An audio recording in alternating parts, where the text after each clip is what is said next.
বলে শুধু তাই নয়, সকাল সন্ধ্যা ওজিফা দেয়, 7 দিন একবার হইল পীরের নামের কেতাবগুলো পড়া লাগবে। কথা কন। কিন্তু পীর বড় হইল, নেতা বড় হইল, কিন্তু যেই রসুল আমাদের বিশ্ব নেতা, মানবতার নেতা, যেই রসুল আমার আসল অনুপ্রেরণা উদ্দীপনা, যে রসুল আমার অনুকরণীয় অনুভবনীয়, সেই রসুল সম্পর্কে মুসলমানের আজও অনেক কিছু অজানা। আসুন এই প্রজন্মকে নবীকে জানানো ফরজ। নবীর সিরাত আর আদর্শ না জানার কারণে আমার যুবকেরা পাগল হয়ে নেইমারের পিছনে দৌড়ায়, মেসির পিছনে দৌড়ায়, এজন্য বাড়ির সাথে সাথে আর্জেন্টিনার ব্রাজিলের পতাকাগুলো উড়ায়। জোরে কয় না, জোরে কয় না। আর এই যুবক যদি জানতো এই নেইমার এই মেসি কুত্তা যারা আছে আমার রসুলের সুন্নাতকে জবাই করতে চায়, মুসলমানদেরকে হত্যা করতে চায়, মুসলমানদের রক্ত দিয়ে হলিকালা করে, জানলে জীবনে ওদের পতাকাগুলো জুতার সাথে মিলাই দিত, জীবনে মুসলমানের সাথে উঠতে পারতো না। ঠিক কিনা ধরে বলো মুসলমান। এই জন্য আল্লাহ রসুলের জীবন জানাও মানা মুসলমানদের জন্য ফরজ নাকি মুস্তাহাব? 63 বছরের জীবন কত বছর জোরে বলেন? 63 বছরে আমরা 3টা ভাগ করতে পারি। নবুয়ত পেয়েছেন কত বছরে? 1 ভাগ। দ্বিতীয় ভাগ নবুয়তের পর মাক্কি জীবন কাটিয়েছেন 13 বছর। কত বছর? দ্বিতীয় ভাগ। তৃতীয় হলো মক্কা থেকে হিজরত করে মদিনায় গিয়েছেন 10 বছর। কত হলো? সব মিলে কত? এই 3 ভাগ করা যায়। 3 ভাগে নবুয়ত পাওয়ার আগে যে 40 বছর, সেখানে অনেক লম্বা আলোচনা, সেখানে কথা বলবো না। নবুয়তের কার্যক্রম শুরু হওয়ার পর থেকে হিজরতের পূর্ব সময় পর্যন্ত 13 বছর। যেই 13টি বছরকে ইতিহাসের ভাষায়, কোরআনের ভাষায় বলা হয় মাক্কি জীবন। কি জীবন জোরে বলেন? রাসূলের মাক্কি জীবন কত বছর? এই মাক্কি জীবনে যত আয়াত, যত ওয়ার্ড, যত সেন্টেন্স, যত বাক্য, যত কালাম, যত সূরা নাজিল হয়েছে, সব সূরাগুলোকে মাক্কি সূরা বলে অভিহিত করা হয়। 40 বছরের পর নবুয়ত। যেই 13 বছরকে মাক্কি জীবন, ওই 13 বছরকে আমরা 4 ভাগে ভাগ করব। কয় ভাগ? বল মাক্কি জীবনকে কয় ভাগ করব? আরো জোরে, আরো জোরে। প্রথম পর্বে 3 বছর। কত বছর? দ্বিতীয় পর্বে 2 বছর। কত বছর? পরের তৃতীয় পর্বে 5 বছর। কত বছর? পরের চতুর্থ পর্বে 3 বছর। কত বছর? সব মিলাইয়া 4টা ভাগ, 4টি পর্ব। মাক্কি জীবনকে 4টি পর্বে ভাগ করে আজকে আমরা নবীর সিরাত শুনবো, জীবন আদর্শ শুনবো। হুজুর সিরাত কি? সিরাত মানে তরিকা, সিরাত মানে পথ, সিরাত মানে ওই, সিরাত মানে রাস্তা, সিরাত মানে জীবন আদর্শ, সিরাত মানে জীবন চরিত, সিরাত মানে হলো ইহদিনাস সিরাতাল মুস্তাকিম। প্রত্যেক রাকাতের নামাজে রবের কাছে বলেন যেই রাস্তা সোজা রাস্তা, যেই পথ সোজা পথ, যেই পথ সহজ পথ, সেই সহজ পথ না মেনে অন্য কোন তার আদর্শ বাস্তবায়ন করে কেউ যদি চলে, তার রাস্তায় হাঁটা হবে, তার চলাফেরা হবে, কিন্তু ওই পথ দিয়ে জান্নাত মিলবে না। মিলবে? আর একটু বলি শুরু করার আগে, অনেক হাজি সাহেবরা আছে যে রাজনৈতিক নেতা হিসেবে আমার নবীকে মানতে চায় না। জোরে কয় না। অনেক রোজাদার আছে যে সর্বাঙ্গীন আদর্শ আমার নবীকে মানতে চায় না। আমি তাকে বলবো, এই যে মংলার হাইওয়ে রাস্তা রয়েছে, হাইওয়ে পথ দিয়ে বাগেরহাট শহরে যেমন যাওয়া যায়, অথবা এই পৌর রাস্তা নিয়ে যেমন মংলা শহরের ভিতরে ঢোকা যায়, ধরেন একটাই রাস্তা, এর ডানে বামে অসংখ্য রাস্তা সরাই আছে। পরে ডানে বাম রাস্তা দিয়ে বিভিন্ন দিক চলা যায়, হাঁটা চলা যায়, রাস্তা দিয়ে পাওয়া যায়, কিন্তু ঠিক মূল গন্তব্যে পৌঁছানো যায় না। তুমি যে নেতার আদর্শ বাস্তবায়ন করে 2-1 টাকা দান 100 টাকা করে নিজের নাম দানবীরের খাতার লেখায় মনে করতে পারো তুমি জান্নাতি হয়ে গেছো।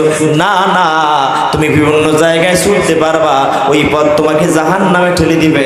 আর সোজা সঠিক পথ রাসূলের তরিকায় যদি চলো, ওই পথ তোমায় জান্নাতে পৌঁছে দিবে। আসেন 4টা পর্ব। মাক্কি জীবনে কয় পর্ব জোরে বলেন? প্রথম পর্বে কত বছর জোরে বলেন? আল্লাহ আয়াত নাজিল করলেন ইকরা বিসমি রাব্বিকাল্লাযী খালাক খালাকাল ইনসানা মিন আলাক ইকরা ওয়া রাব্বুকাল আকরামুল্লাযী আল্লামা বিল কলম আল্লামাল ইনসানা মা লাম ইয়ালাম। আল্লাহু আকবার। এখন নবীর দায়িত্ব শুরু হয়ে গেল নবুয়তের। আল্লাহু আকবার বলেন। প্রথম 13 বছরের 4 ভাগের প্রথম ভাগে হলো 3 বছর। এই 3 বছর রাসূলুল্লাহ সাল্লাল্লাহু আলাইহি সাল্লাম দ্বীন ইসলাম প্রচার করেছেন গোপনে গোপনে। কিসে? জোরে বলেন, আরো জোরে বলেন। গোপনে গোপনে দ্বীন প্রচার শুরু করলো যখন, আলামিন তখন আর কেউ বলতে চায় না, সাদিক তখন আর কেউ বলতে চায় না, তখন বিরোধিতা করলো প্রাথমিক পর্যায়ে। বিরোধিতার সিস্টেম হলো নাক শিটকানো, বুঝেন নাই? মুখ ব্যঙ্গ করা, মুখ বেঁকা করা, ইশারা ইঙ্গিত দিয়ে কথা বলা, তিরস্কার করা, ইনকার করা, ইনসাল্ট করা। আর দেখলি চৌকার মুখ বাঁকা দিয়া বাঁকা করে বলে ওই দলের কথা কয় না? চার দোকানে বসলে কয় খবরদার বইস না, একসাথে চা খাইতে দেখলো ডিবিআর এনে চাই যে কোনো সময় আসতে পারে, জোরে কয় না? বিরোধিতা আছে না নাই? দেখলেই শুধু টিটকারি মারে, দেখলেই শুধু মোল্লা বলে গালি দেয়, দেখলেই শুধু উগ্রবাদ আর জঙ্গিবাদ বলে তোহমাত আছে না নাই? পাগড়ি মাথায় পাঞ্জাবি গায়ে দেখে যদি নকে, উগ্রবাদী মৌলবাদী বলে আমায় ডাকে। দুঃখের সীমা নাই আমি কি করে বোঝাই, দুঃখের সীমা নাই আমি কি করে বোঝাই। আলেমরা কেউ মৌলবাদী জঙ্গিবাদী নয়, আলেমরা কেউ উগ্রবাদী জঙ্গিবাদী নয়, ঠিক কিনা বলো? বন্ধুগণেরা আমার একটু কান লাগান।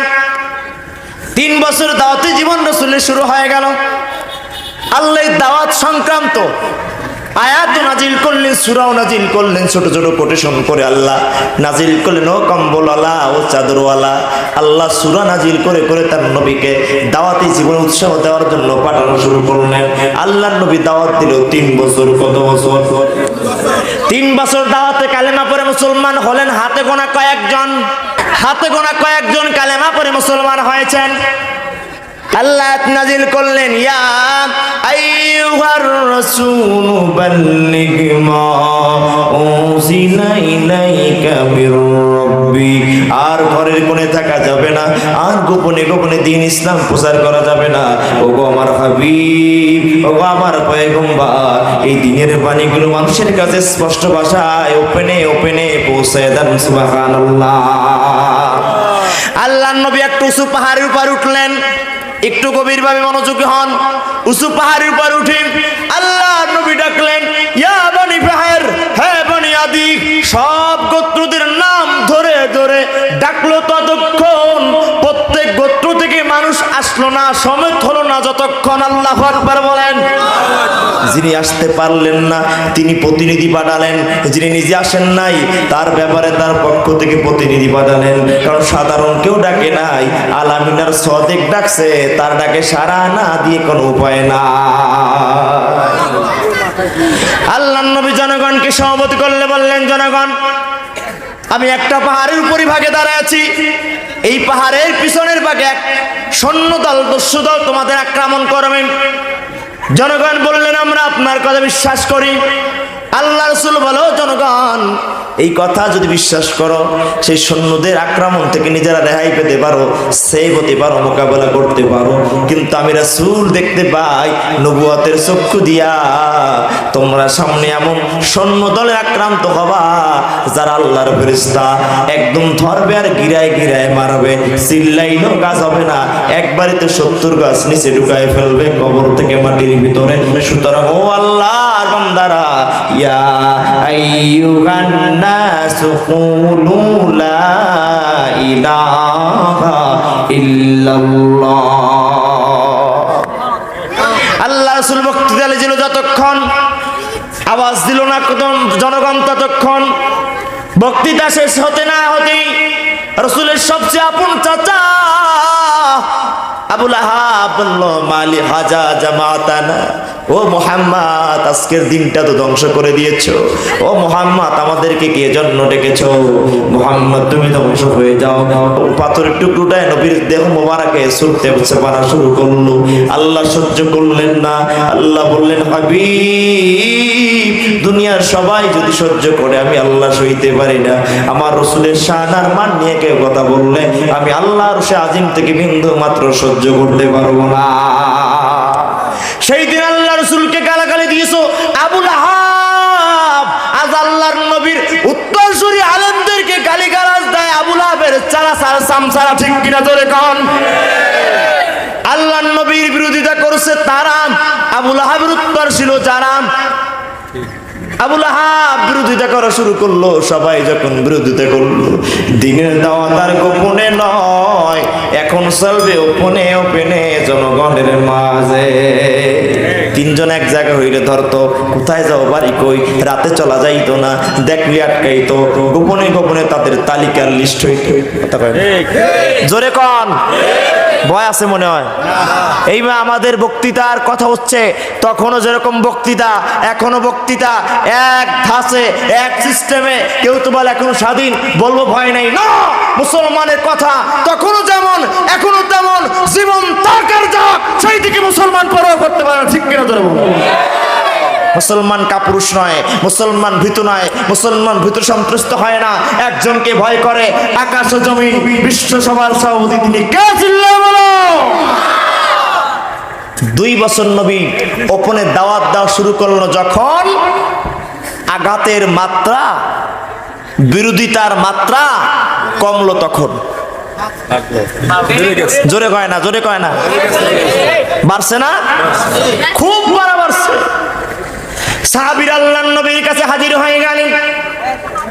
ইয়া রাসূলুল্লাহ ওয়া ইয়া হাবিবাল্লাহ, আর সইতে পারি না নবী আমার, আর সইতে পারি না। ও নবী, যেখানে যাই সেখানেই গালাগালি, যেখানে যাই সেখানেই মার আর মার, যেখানে যাই সেখানে শুধু তালিকা, যেখানে যাই সেখানে শুধু লিস্ট হয়। কথা কয়েন? তখন দাওয়াত সিস্টেমে 2 বছরের বিরোধিতা করছে কাফেররা। 2 শ্রেণীর মানুষের 2 শ্রেণীর কায়দায়। যারা বড় লোক ছিল তাদেরকে গোপনে গোপনে সিস্টেম কইরা মারি দিয়েছে, ব্যবসা বন্ধ কইরা দিয়েছে, চাকরি থেকে পদত্যাগ বানায় দিয়েছে, তাদেরকে বিভিন্ন কায়দা আটকায় দিয়েছে। যারা গরিব ছিল তাদের দেখলেই বিসমিল্লাহ সারা মায়ের শুরু করছে। কথা কয় না? সাহাবীরা নবীর কাছে হাজির হয়ে গেলেন। আল্লাহর হাবিব, আর এই কষ্টগুলো সহ্য করা যায় না। আল্লাহর নবী কিছু সময় চুপ থেকে মৌন সমর্থন করে বললেন। আল্লাহর নবীর বয়স এখন 45 বছর। গোপনে দাওয়াত চলছে 3 বছর, ওপেনে দাওয়াত চলে 2 বছর। 2 বছরের শেষের 6 মাস। আল্লাহর নবীর বয়স চলে এখন 45। ধারাবাহিকভাবে সিরাত শুনবেন বাবার আমার, বাড়িতে নিয়ে যাওয়া লাগবে, আমল করার নিয়তে শোনা লাগবে। আল্লাহর নবী বলে, সাহাবারা, আমার জানা মতে পার্শ্ববর্তী একটা রাষ্ট্র আছে আবিসিনিয়া। কি নাম? জোরে বলেন, জোরে বলেন। এই আবিসিনিয়ার একজন বাদশা আছে যার নাম হলো নাজ্জাশী। বাদশা নাজ্জাশীর কাছে তোমরা চলে যাও, তার দেশে তোমরা চলে যাও। হয়তো যদি সেখানে যাও আর কিছু না হলে হয়তো জানটা তোমার বেঁচে থাকবে, জীবনটা বাঁচবে। আমার জানা মতে তিনি একজন ভালো মানুষ। যাও যাও যাও, বাদশা নাজ্জাশীর দেশে যদি চলে যাও আবিসিনিয়ায়, হিজরত করে গেলে তোমাদের আর মার আর আঘাত সহ্য করা লাগবে না। সর্বপ্রথম 15 জন সাহাবী, কতজন হিজরত করে গেলেন আবিসিনিয়ায়। 15 জনের ভিতরে 11 জন পুরুষ, 4 জন মহিলা। কয়জন মহিলা? কি করছে জোরে বলেন, জোরে কয় না? ওলামা একরাম আছেন। হিজরত তো তাকে বলে আল্লাহর সন্তুষ্টির জন্য নিজের জন্মভূমি মাতৃভূমি ত্যাগ করে যে অন্যত্র চলে যায় তাকে হিজরত করা বলে। আর যে জনগণের প্রতি জুলুম করে রডের বদলে বাস দিয়া জনগণের সম্পদ লুণ্ঠন কইরা স্বৈরাচার হয়ে 17 বছর থাইকা যেই বাচ্চারা পদত্যাগ করে যায় তাকে হিজরত কয় না। পালানো ছাড়া, চোর ছাড়া কোনো দ্বিতীয়টা বলা যায় না। আরো আসতে কোন তোমরা তাকে যতই জান্নাতের সার্টিফিকেট দাও, যতই তাকে জান্নাতে পাঠায় দাও, জান্নাত কারো মামুর বাড়ি নয়। যারা মায়েদের রক্ত দিয়েছে তারাই জান্নাতের প্রথম সারিতে থাকবে, ঠিক কিনা বলো? আল্লাহ রাসূল যখন বললেন সাহাবীরা যাও, 15 জন চলে গেলেন আবিসিনিয়ায়। 15 জন যাওয়ার পর দ্বিতীয় যাওয়া আরো অনেকজন গেলেন। সর্বমোট 101 জন এখন আবিসিনিয়ায় নবীর কাছে অবস্থিত রইলেন, 40 থেকে 41 জন। আল্লাহ নবীর গোটা দাওয়াতি 5 বছর জীবন মাত্র চলে নবুয়তে। 5 বছর জীবনের ভিতরে কালেমা পড়ে মুসলমান হয়েছেন 140 থেকে 42 জন মুসলমান। কষ্ট হচ্ছে না? একটু গান লাগান বাজান। 100 জন 101 জন যখন আবিসিনিয়ায়, মক্কাতুল মুকাররমা তখন মুফাসসাল শহর। এই মুফাসসাল শহরের ভিতরে তখন এতগুলো ঘর ছিল না, বাড়ি ছিল না, জনবসতি ছিল না। হিসাব করে তাকায় তাকায় দেখি প্রত্যেক ঘর থেকে এক একজন উদা হয়ে গেছে। সুবহানাল্লাহ কইতে না? প্রত্যেক ঘর থেকে এক একজন নাই। বাবা দেখে তার ছেলে নাই, ভাই দেখে তার বোন নাই। এরকম করতে করতে সব পরিবার থেকে যদি, গোষ্ঠী থেকে যদি এক একটা লোক চলে যায়, লোক যখন কমে গেছে, তদানীন্তন সময় কাফেরদের মাথার তার কি ঠিক আছে? জোরে কয় না। রাগ বাড়বে নাকি কমবে? আরো জোরে বলেন, আরো জোরে বলেন। বলে আগে ছিল যদি 50% রাগ, এখন হইছে 100, মানে সেঞ্চুরি। বোঝেন নাই? বোঝেন নাই? আগে রাগ করছে তারা, কেন ইসলাম গ্রহণ করলো, মারদার করছে। এখন রাগ হলো 2 কারণে। কয় কারণে? তারা কেন চলে গেল? পায় না, এখন মারতেও পারে না। বুঝেন নাই? ইমাম সাহেব 6 মাস বেতন আটকায় রাখছে।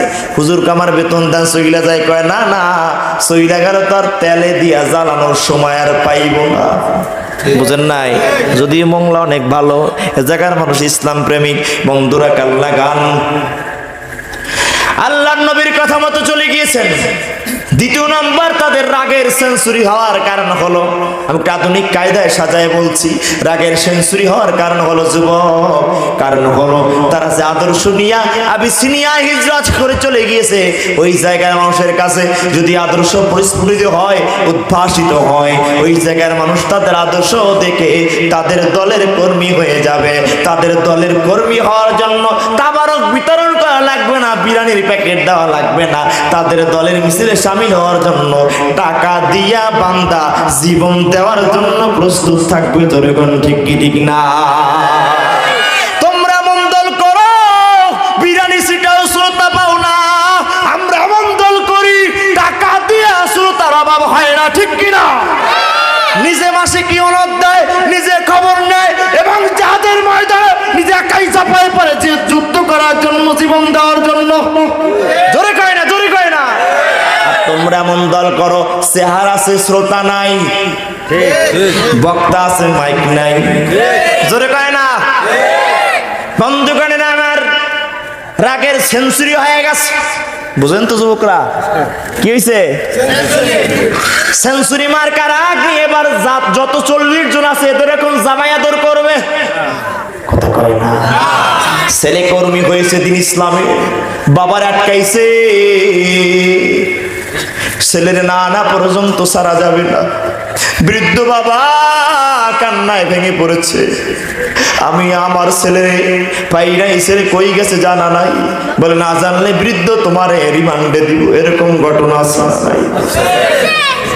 এই মুক্ত দেশ, এই স্বাধীন দেশ, এই স্বাধীন পৃথিবীর ভিতরে স্বাধীনতার অভ্যুত্থান যখন শুরু হয়ে গেল, এবং এই সোনার বাংলাদেশ সহ সারা পৃথিবীতে একজন মানুষ হিসেবে ব্যক্তিগত অভিমত প্রকাশ করার বাকশক্তি আল্লাহ দিয়েছেন। সেটা যারা হরণ করে নেয়, তাদের পালানো ছাড়া কোনো সিস্টেম দ্বিতীয়টা হতে পারে।